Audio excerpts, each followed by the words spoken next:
चली गई भाभी देवर से नाता जोड़ के, चली गई भाभी देवर से नाता जोड़ के। आजकल लड़िकवन के शर्म नहीं है, आजकल लड़िकवन के शर्म नहीं है। झरे काली जुल्फी चलत है शर्ट खोल के, झरे काली जुल्फी चलत है शर्ट खोल के। चली गई भाभी देवर से नाता जोड़ के, चली गई भाभी देवर से नाता जोड़ के।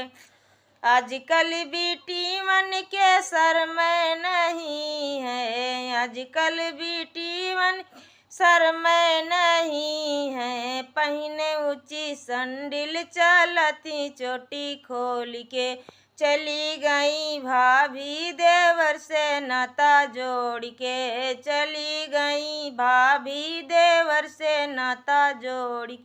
आजकल पातोहियन के शर्म नहीं है, आजकल पातोहियन शर्म नहीं है। काढ़े लंबा घूंघट लड़ती दिल खोल के, काढ़े लंबा घूंघट लड़ती दिल खोल के। चली गई भाभी देवर से नाता जोड़ के, चली गई भाभी देवर से नाता जोड़ के।